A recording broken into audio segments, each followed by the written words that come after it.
দরবারে শুকরিয়া আদায় করি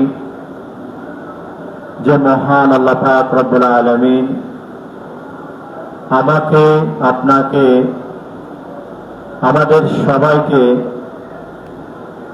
আল্লাহ সুবহানাহু ওয়া তাআলার মহান পবিত্র হুকুম জুমার নামাজ বা জামাত আদায় করার জন্য সবার আগে সর্বপ্রথম মসজিদে উপস্থিত হওয়ার জন্য তৌফিক দান করেছেন। সেজন্য আমরা সবাই মহান রব্বে করিমের দরবারে শুকরিয়া বলি আলহামদুলিল্লাহ। মহান আল্লাহ সুবহানাহু ওয়া তাআলা আমাদের মতো অনেক বান্দা বান্দীদেরকে আল্লাহ পাক রব্বুল আলামিন বিভিন্ন বালা মুসিবত, অসুস্থতা, ঝামেলা, মামলায়ে মোকদ্দমা, বিভিন্ন রকমের মানসিক শারীরিক অশান্তির মধ্যে আল্লাহ সুবহানাহু ওয়া তাআলা তাদেরকে লিপ্ত রেখেছেন।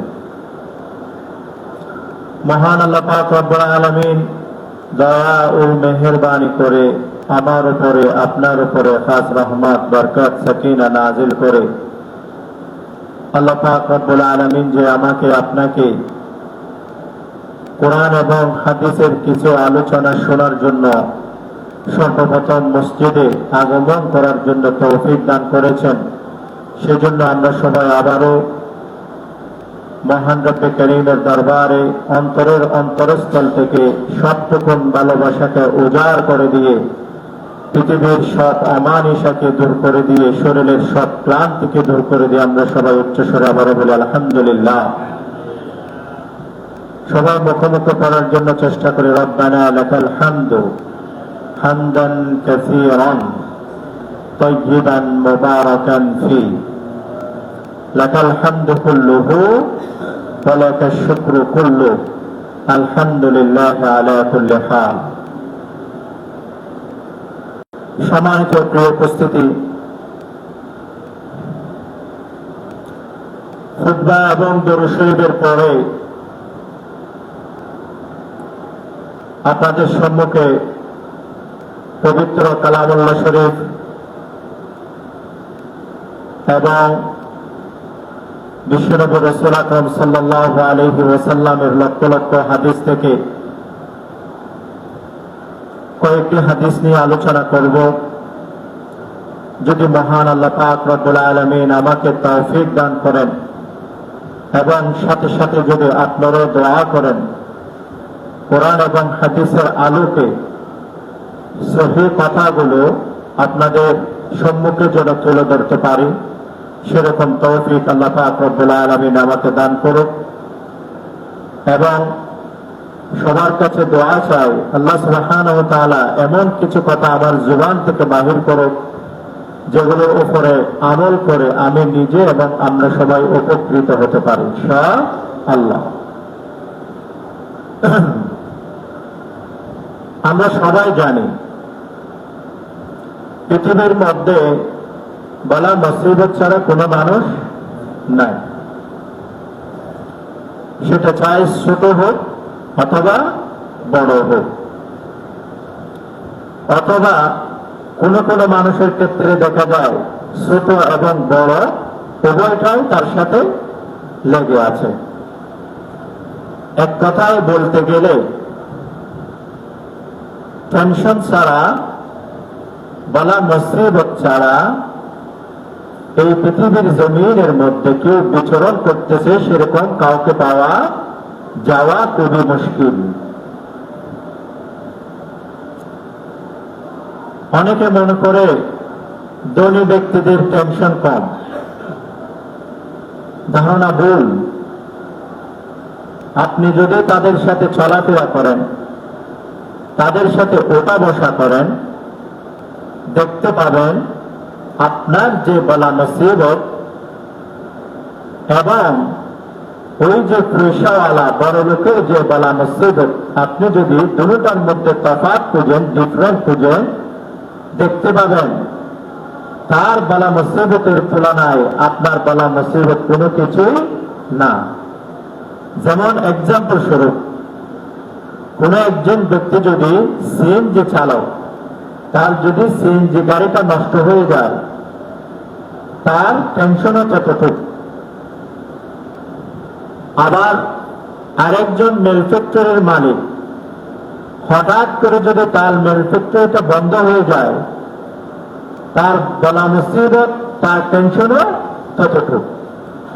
এখন আমি এবং আপনি যদি চিন্তা করি আমাদের দেমাগ দিয়ে, একটা সিএনজি নষ্ট হলে বা মেরামত করলে যে বলা মুসিবত এবং একটা মিল ফ্যাক্টরি বন্ধ হয়ে গেলে যে বলা মুসিবত, দুটোটাকে একই? কখনোই না। সেজন্য এক কথায় বলতে গেলে বলা মুসিবত ছাড়া কোনো মানুষ নাই। আমার আলোচনার বিষয় হল মুমিনের আসল বলা মুসিবত কোনটা, দুনিয়ার বলা মুসিবত নাকি অন্য কিছু? আল্লাহ সুবহানাহু ওয়া তাআলা পবিত্র কালামুল্লাহ শরীফের মধ্যে সেই জিনিসটি পরিষ্কারভাবে বলে দিয়েছেন। হে মুমিন ঈমানদারগণ, এই বলা মুসিবত এগুলো তোমাদের জন্য কোনো বলা মুসিবত নয়। দুনিয়ার ক্ষেত্রে যে বলা মুসিবত গুলো হয়ে থাকে, তোমাদের আসল বলা মুসিবত, আসল টেনশনের জায়গা কোনটা? কিয়ামত দিবস। কেন? হাদিসের মধ্যে রাসূল আকরাম সাল্লাল্লাহু আলাইহি ওয়াসাল্লাম ইরশাদ করেছেন,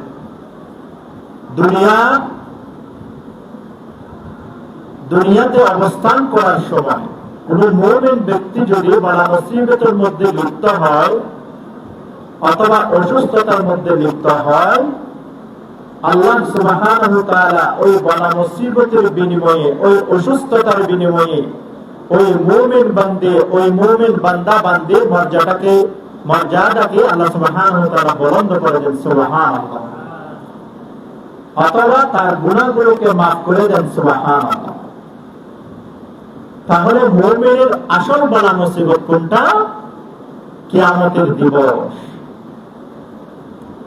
সেজন্য রাসূল আকরাম সাল্লাল্লাহু আলাইহি ওয়াসাল্লাম কবরের কথা চিন্তা করে, কিয়ামতের কথা চিন্তা করে বেশি বেশি করে কান্না করতেন এবং ঈমানদারদেরকে বলে দিয়েছেন, ও আমার মুমিন উম্মতের নরনারীরা, তোমরা বেশি বেশি করে মৃত্যুকে স্মরণ করো, কারণ কবর এটা শান্তির জায়গা নয়, কবর এটা শান্তির জায়গা নয়, কিয়ামত এটা শান্তির জায়গা। সেজন্য আল্লাহ পাক রব্বুল আলামিন কোরআনের মধ্যে কয়েকটি আয়াত কারিমা উল্লেখ করেছেন। দুনিয়াতে বলা মুসিবতের মধ্যে পড়লে আমরা পাশে কেউ না কাউকে পাই।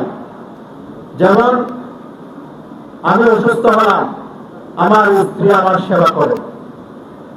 আমি অসুস্থ হলাম, আমার মা বাবা আমার সেবা করে। অথবা আমার সন্তান অসুস্থ হলো, আমি তাদের সেবা করি। সেরকম ভাবে আমার টাকার প্রয়োজন, আপনাদের কারো কাছে চাইলে আপনারা আমাকে সেই বলা মুসিবত থেকে উত্তীর্ণ হওয়ার জন্য সাহায্য করবেন।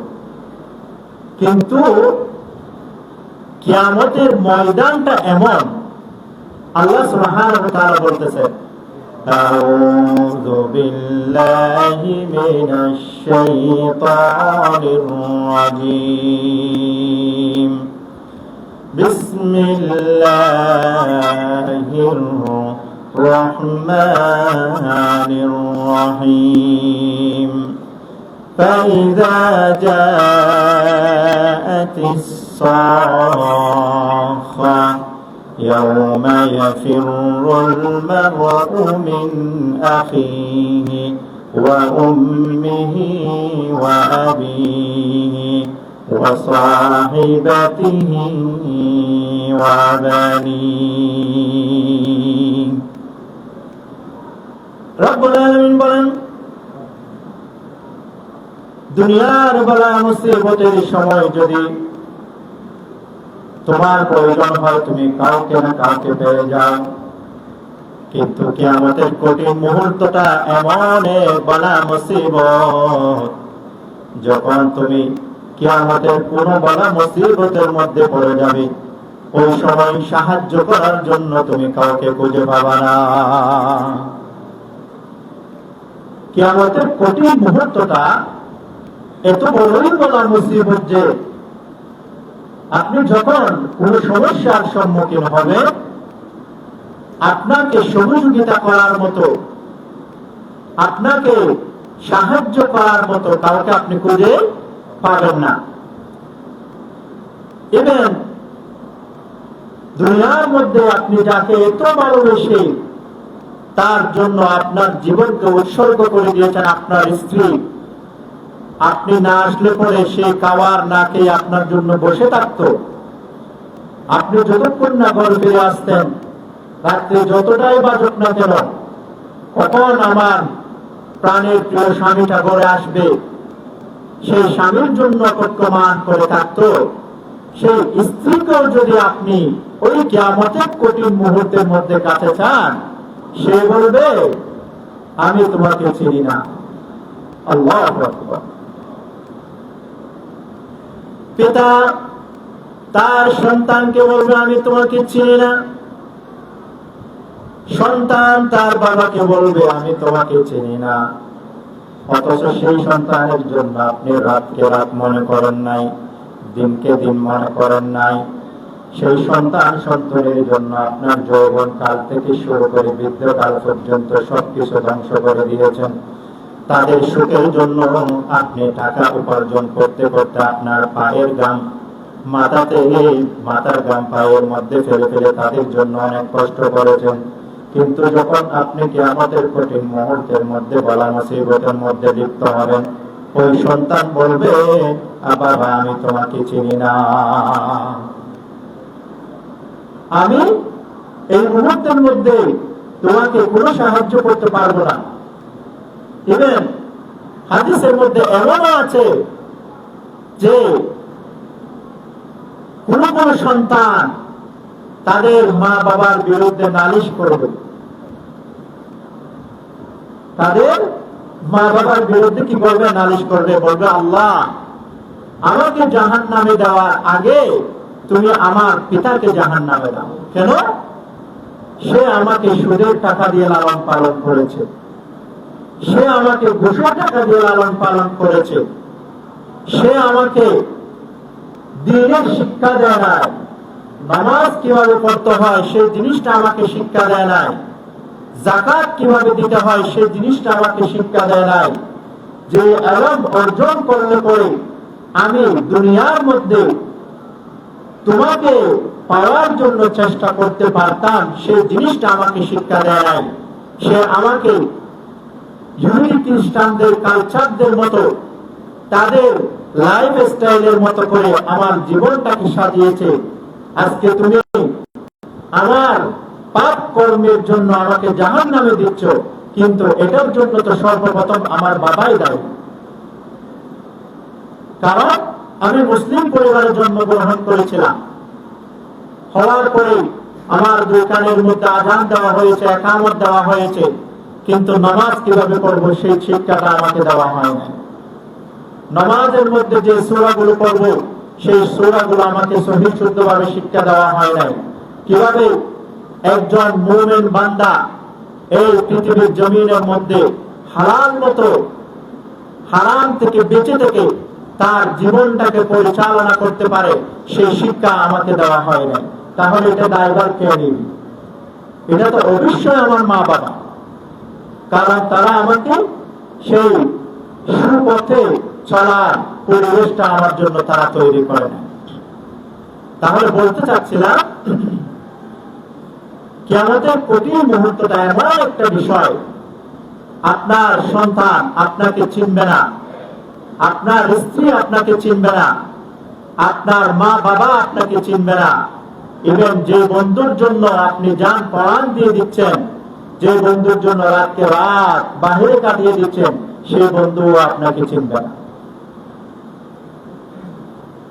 বন্ধুর কথা বলতে গিয়ে মনে পড়লো,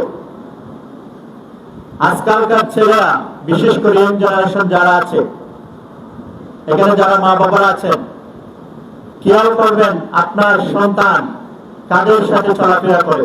এই যে কালকের ঘটনা, সকরিয়ার একজন ছেলে কলেজ পড়ুয়া, তাকে 8 তলার লিফট থেকে তার বন্ধুরা ঠেলে ফেলে দিয়ে তাৎক্ষণিকভাবে সে মৃত্যুর মুখে ঢলে পড়েছে। অথচ বন্ধু তার অপর 4-5 জন বন্ধুরা মিলে তাকে প্রথমে ধারালো অস্ত্র দিয়ে তাকে মারার জন্য চেষ্টা করেছে। শেষ ও বন্ধুদের হাত থেকে রক্ষা পাওয়ার জন্য দূরে একটা 8 তলার ছাদের মধ্যে উঠে গিয়েছে। ওই তার বন্ধুরা আবার তার পিছু নিয়ে ওই বাসার দারোয়ানকে এক পাশে ধাক্কা দিয়ে ওই 8 তলাতে উঠে 8 তলা থেকে 8 তলার লিফটের যে বক্স, সেই বক্সের মধ্যে ধাক্কা দিয়ে ওই বন্ধুটাকে মেরে ফেলা হয়েছে। কল্পনা করতে পারেন আজকে আমরা কোন সমাজে বাস করি? সেজন্য আপনার কলিজার টুকরা সন্তান কাদের সাথে চলাফেরা করে, কখন কোথায় যায়, তার আচার ব্যবহার কেমন, তার কালচার কেমন, এগুলো আমাদের ভাবার দরকার এখন। না হলে বলা যায় না কার মৃত্যু কখন কোন সময় কোথায় হঠাৎ করে হয়ে যায়। এগুলো অনাকাঙ্ক্ষিত মৃত্যু। এবং বলতে কষ্ট হলেও এটাই সত্যি, বর্তমান বাংলাদেশের পরিস্থিতি এমন, আমি এবং আপনি প্রত্যেকে আমরা যে ঘর থেকে বের হচ্ছি বাসায় সহি সালামতে ফিরবো কিনা সেই গ্যারান্টি কারো নাই। আমাদের প্রত্যেকের দোয়া করা দরকার আল্লাহর কাছে। আল্লাহ সুবহানাহু ওয়া তাআলা বলেছেন, যখনই এমন কোন সময় চলে আসবে তোমরা আল্লাহর কাছে দোয়া করবে, রব্বানা আখরিজনা মিন হাযিহিল ক্বরিয়াতিল যালিমি আহলুহা ওয়াজআল লানা মিন লাদুনকা ওয়ালিয়্যা ওয়াজআল লানা মিন লাদুনকা নাসীরা। আমাদেরকে এমন একজন অভিভাবকের আন্ডারে আমাদেরকে আপনি করে নেন, যাদের আন্ডারে আমার পরিবার সহ আমার রাষ্ট্র হেফাজত থাকবে। জালেমদের জুলুমের অত্যাচার থেকে আপনি আমাদেরকে হেফাজত করেন। সেজন্য আমরা সবসময় এই দোয়াটা করব। এটা কোরআন শরীফের আয়াত, রব্বানা আখরিজনা মিন হাযিহিল ক্বরিয়াতিল যালিমি আহলুহা ওয়াজআল লানা মিন লাদুনকা ওয়ালিয়্যা ওয়াজআল লানা মিন লাদুনকা নাসীরা। আমরা সবাই এটা বেশি বেশি করে পড়ব। এবং সব সময় যখনই আপনি আপনার নিরাপদ স্থান থেকে বাহিরে যাচ্ছেন, কোনো কিছু করেন বা না করেন, বিসমিল্লাহি তাওয়াক্কালতু আলাল্লাহ এই দোয়াটা অবশ্যই পড়ে বের করেন। হাদিসের মধ্যে আছে আপনি, আপনার পরিবার, আপনার সন্তান সন্ততি, আপনার আত্মীয় স্বজন, যে কেউ ঘর থেকে বের হওয়ার সময় যদি এই দোয়া পড়ে, ওই মানুষটা যতক্ষণ না পর্যন্ত ঘরের মধ্যে আবার ফিরে আসবে ততক্ষণ পর্যন্ত আল্লাহ সুবহানাহু ওয়া তাআলার জিম্মার মধ্যে থাকবে। সুবহানাল্লাহ। সেজন্য আমরা কি করব? ঘর থেকে বের হওয়ার সময় বিসমিল্লাহি তাওয়াক্কালতু আলাল্লাহ লা হাওলা ওয়ালা কুওয়াতা ইল্লা বিল্লাহ এই দোয়াটা পড়ে আমরা বের হই ইনশাআল্লাহ। তো বলতে চাচ্ছিলাম, কিয়ামতের কঠিন মুহূর্তের মধ্যে আপনার বন্ধু আপনার কাছে আসবে না, যে বন্ধুর জন্য আপনি আপনার জীবন উৎসর্গ করে দিয়েছেন, আপনার সবকিছু উৎসর্গ করে দিয়েছেন, সেই বন্ধু বলবে আমি তোমাকে চিনি না, লা আদিরি লা আদিরি। এবং কিয়ামতের কঠিন মুহূর্তটা এটাই বয়ান করা হবে। আল্লাহ সুবহানাহু ওয়া তাআলা বলেন, ইয়া আইয়ুহাল্লাযীনা আমানু ইত্তাকু রাব্বাকুম ইন্না যালজালাতাস সাআতি শাইউন আযীম ইয়াওমা তারাউনাহা তাযহালু কুল্লু মুরদি'আতিন আম্মা أرضعت وتضع كل ذات حمل حملها وترى الناس سكارى وما هم بسكارى ولكن عذاب الله شديد। পশুর স্ত্রী থেকে তার সন্তান খালাস হয়ে যাবে, সে বলতে পারবে না, মানুষেরা সবাই পাগলের মতো এদিক সেদিক ছোটাছুটি করবে, কোনো হুঁশ থাকবে না, জমিনের মতো থাকবে না, পাহাড় গুলো চূর্ণ বিচূর্ণ হয়ে যাবে। সবাই বলবে ইয়া নাফসি ইয়া নাফসি, কি হয়ে গেল আজকে। وقال الإنسان ما لها يومئذ تحدث أخبارها। জমিনের ভিতরে যতগুলো বাড়ি বাড়ি পদার্থ গুলো আছে, খনিজ পদার্থ, বিভিন্ন রকমের আরো যত রকমের সম্পদ গুলো আছে, সবগুলোকে উপরে তুলে দিবে জমিন। এবং হযরত আদম আলাইহিস সালাতু ওয়াস সালাম থেকে শুরু করে কিয়ামত পর্যন্ত যতগুলো মানুষকে এই জমিনের মধ্যে দাফন করে দেওয়া হয়েছে, সবগুলোকে ওই জমিন উগলে দিবে। সবাই বলবে ইয়া নাফসি ইয়া নাফসি, কি হয়ে গেল কি হয়ে গেল। সেই দিন আল্লাহ পাক রব্বুল আলামিনের আশ্রয় ছাড়া কোনো আশ্রয় থাকবে না। কিয়ামত এতই ভয়াবহ হবে যে একজন মা জানে তার থেকে সন্তান খালাস হওয়ার সময় কতটুকু কষ্ট হয়। সেটা বোঝার জন্য একটি উদাহরণ দিই। রাসূল আকরাম সাল্লাল্লাহু আলাইহি ওয়াসাল্লাম বলেছেন, একজন মা যখন তার সন্তানকে প্রসব করার সময় বিভিন্ন রকমের সাউন্ড করে, শব্দ করে, নিঃশ্বাস রাখে, রাসূল আকরাম সাল্লাল্লাহু আলাইহি ওয়াসাল্লাম বলেছেন প্রত্যেকটা নিঃশ্বাসের বিনিময়ে তাকে জিহাদের ময়দানে জিহাদ করলে যে সওয়াব, সেরকম সওয়াব তাকে দিয়ে দেওয়া হয়। সুবহানাল্লাহ। এটাকে এমনি এমনি বলেছেন বিশ্বনবী। যদি সেরকম কষ্ট না হতো, এমনি এমনি কি রাসূল আকরাম সাল্লাল্লাহু আলাইহি ওয়াসাল্লাম এরকম কথা বলেছেন? অবশ্যই বোঝা যাচ্ছে সেই সময়টাতে মহিলাদের এতটুকুই কষ্ট হয় যে সেজন্য রাসূল আকরাম সাল্লাল্লাহু আলাইহি ওয়াসাল্লাম বলতে বাধ্য হয়েছেন প্রত্যেকটা শব্দের বিনিময়ে, প্রত্যেকটা নিঃশ্বাসের বিনিময়ে তার আমলনামার মধ্যে জিহাদ করলে যে পরিমাণ সওয়াব, সেই সম পরিমাণ সওয়াব তার আমলনামার মধ্যে লিখে দেওয়া হয়। সুবহানাল্লাহ। তাহলে সেরকম কষ্ট ভুলে যাবে কিয়ামতের কঠিন মুহূর্তের মধ্যে। মানুষেরা পাগলের মতো হয়ে যাবে, অথচ তারা কেউ পাগল নয়। সবার সেন্স ঠিক আছে, সবাই স্বাভাবিকভাবে কাজকর্ম করতেছিল। হঠাৎ কোরআন শরীফের আয়াত অনুযায়ী হুম বিসুকারা, মানুষ পাগলের মতো এদিক সেদিক ছোটাছুটি করবে। সেই সময়টার মধ্যে রাসূল আকরাম সাল্লাল্লাহু আলাইহি ওয়াসাল্লাম বলতেছেন, তোমরা যদি সেই সময়টার মধ্যে আল্লাহ সুবহানাহু ওয়া তাআলার আরশের যে ছায়া থাকবে, সেই ছায়ার মধ্যে যদি স্থান পেতে চাও, তোমাকে কয়েক শ্রেণীর ব্যক্তিদের মধ্য থেকে তাদের মধ্যে অন্তর্ভুক্ত করে নাও। অর্থাৎ রাসূল আকরাম সাল্লাল্লাহু আলাইহি ওয়াসাল্লাম বলতেছেন, কিয়ামত যেদিন সংঘটিত হবে সেদিন আল্লাহ সুবহানাহু ওয়া তাআলার আরশের ছায়া ব্যতীত অন্য কোনো ছায়া থাকবে না। সেই ছায়ার মধ্যে কিছু কিছু মানুষদেরকে স্থান দেওয়া হবে। বিশ্বনবী বলতেছেন, তুমি যদি ওই কঠিন মুহূর্তের মধ্যে আল্লাহ সুবহানাহু ওয়া তাআলার আরশের ছায়ার মধ্যে যে সমস্ত ব্যক্তিরা থাকবে তাদের অন্তর্ভুক্ত হতে চাও, তারা যে কাজগুলো করে সেই কাজগুলোর অন্তর্ভুক্ত তোমরা হয়ে যাও। এক নম্বর, ইমামুল আদিল, ইনসাফ শাসক, ইনসাফগার শাসক। সেটা চায় আপনি রাষ্ট্রীয়ভাবে হোক, পারিবারিকভাবে হোক, অথবা আপনি যেগুলো মিল ফ্যাক্টরিতে আছেন সেখানে হোক। অর্থাৎ আপনার মাধ্যমে যেন কি না হয়, কোন বেইনসাফি কাজ না হয়, কারো উপরে যেন জুলুম না হয়। আপনি আপনার পরিবারের একজন শাসক, বিচারক, আপনার ছেলের উপরে যেন আপনার মাধ্যমে কোনো জুলুম না হয়, আপনার স্ত্রীর উপরে যেন আপনার মাধ্যমে যেন কোনো জুলুম না হয়। এখনকার বর্তমান আমাদের যে সমাজ, সেই সমাজটা এমন, স্বামী স্ত্রী হালকা কোনো কিছুতে একজন এমন আরেকজনকে এমন ভাবে মারধর করতেছে যেন বলা হচ্ছে তারা আদিমকালের শত্রু।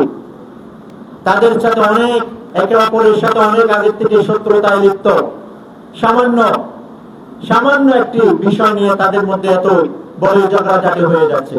এটা করা যাবে না। রাসূল আকরাম সাল্লাল্লাহু আলাইহি ওয়াসাল্লাম বলেছেন, তোমরা মেয়েদেরকে একদম সোজা করতে পারবে না, কারণ তাদেরকে বানানোই হয়েছে বাঁকা হাড্ডি থেকে। তারা কোনো না কোনো বেকওয়াস, কোনো না কোনো গরমিল তারা করবেই। আপনার পরিবার পরিচালনা করতে গিয়ে, আপনার সন্তানকে পালতে গিয়ে একদমই যে আপনার মন মতো করে যে আপনার সন্তানকে লালন পালন করবে, সেটা কখনোই হতে পারে না। আপনার পরিবারকে পরিচালনা করতে গিয়ে, আপনার বেডরুম সাজাতে গিয়ে একদম যে আপনার মন মতো করে বেডরুম সাজাবে, সেটা কখনোই হতে পারে না। তারা যে কাজে করুক না কেন, ওই কাজের মধ্যে কোনো না কোনো কমতি থাকবে। এটা রাসূল আকরাম সাল্লাল্লাহু আলাইহি ওয়াসাল্লামের হাদিস। সেজন্য মহিলাদেরকে আমরা একদম পরিপূর্ণভাবে সোজা করতে যাব না। যতটুকু করলে পরে আমার পরিবারটা সুখে থাকে, শান্তিতে থাকে, ঝগড়া বিবাদ না হয়, ততটুকুনের মধ্যে আমি আমার পরিবারকে রাখার জন্য চেষ্টা করব। তাহলে কি হতে হবে? এক নম্বর, ঈমানুল আদেল।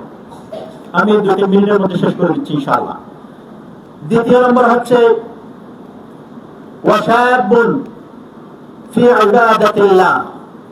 যে সমস্ত যুবক বান্দা বান্দিরা তাদের যৌবন কালকে আল্লাহ সুবহানাহু ওয়া তাআলার ইবাদতের মধ্যে লিপ্ত রেখেছে। এখন আমাদের যৌবন কাল কোথায়? মাদকে আসক্ত, জুয়াতে আসক্ত, ইভেন অনেক আলেম ওলামারাও জুয়াতে আসক্ত। এই যে কিছুদিন আগে এখানেই একজন হাফেজ আত্মহত্যা করেছে শুনলাম। শেষমেশ উদ্ঘাটন হলো কি, উনি জুয়ার মধ্যে মাদ্রাসার কিছু টাকা হারিয়ে ফেলেছেন। এগুলো নিয়ে যখন কমিটির পক্ষ থেকে সাপ এসেছে, উনি শেষমেশ আত্মহত্যা করেছে। তাহলে আজকে সমাজটা কোথায় চলে যাচ্ছে একটু চিন্তা করেন।